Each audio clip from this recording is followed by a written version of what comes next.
Do we have food inequality in Australia? As one of the richest countries in the world, is it even possible for us to be or experience food insecurity? My name is Kaimina, and today I'll be briefly touching on food inequality in Australia, taking a look at our remote communities.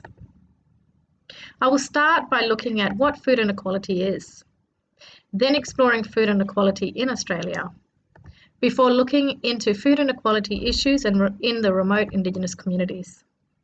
2, 1. In order to understand food inequality, we must first know what food insecurity is. I can start by asking you a simple question. Can you access quality food in a quantity that is needed to live a healthy and active life? Simply put, if you answered yes, then you have food insecurity. If you've answered no, you do not have food insecurity. There are different stages of food insecurity: mild, moderate, and severe. Essentially, food security relies on availability of food being able to access it.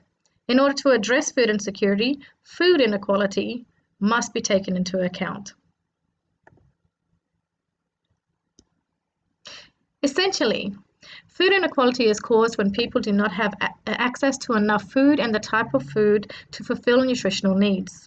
Food inequality are the factors of what can cause food insecurity. Food inequality measures disadvantages, looks at socio-economic positionings, and the characteristics, issues, and barriers that create a food insecure environment. On a global scale, Australia is essentially high on the food secure list. As a developed country, we are in fact pretty well off in the area of food availability and access compared to many other countries. In fact, we are considered to be one of the most secure countries in the world when it comes to food. However, this does not mean that food inequality and as such food insecurity does not exist in Australia.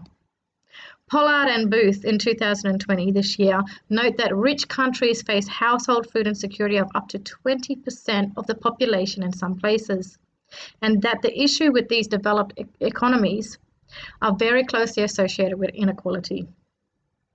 Food Bank Australia this year as well has reported at current 31% of Australians are facing food insecurity, with one of the major factors driving food insecurity being food affordability.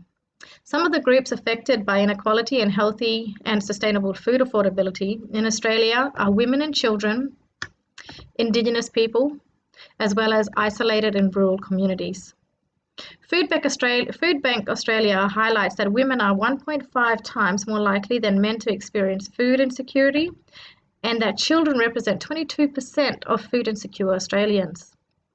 1 in 3 Indigenous Australians living in remote communities run out of food and has no money to buy more, and that 57% of food support is distributed to people living in remote and regional areas. Looking at food inequality issues in remote Indigenous communities, Bowden suggests that between 4% and 13% of the general population are consistently food insecure, with 22% to 32% of the Indigenous population, depending on location, consistently facing food insecurity. Nutrition is a major concern within remote Indigenous communities due to the lack of affordability and access to healthy foods.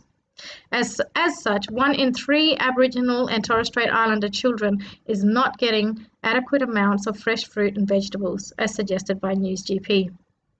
This concern and extent of the issue is reiterated by Davey in 2016 in her article in the Health and Human Rights Journal, where she stresses that Indigenous Australians enjoy less access to nutritious foods than does the wider population, particularly as remoteness and poverty are more common among Indigenous Australians than among their non-Indigenous counterparts, and are key factors that limit ATSI people's access to nutritional foods.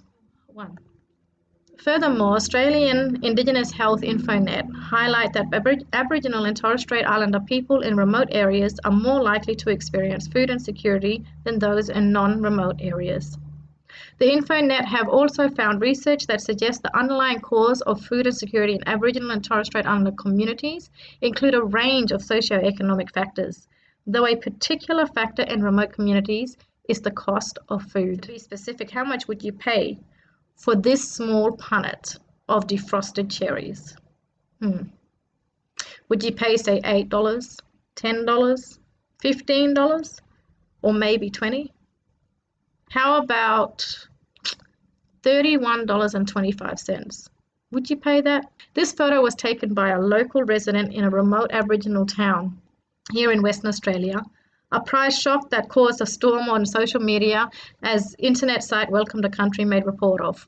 Prices in remote Aboriginal and Torres Strait Islander communities are up to 50% more expensive than in the nearest capital cities. The National Rural Health Alliance, publishing their inquiry into food pricing and food security in remote Indigenous communities, very recently, in June 2020 actually, they concluded the following: there is a continued significant barrier to addressing food security in remote Indigenous communities, and as such, there is a need for government intervention. Again, it is widely known that food insecurity has adverse health and social effects across the whole of life, from infancy through to old age.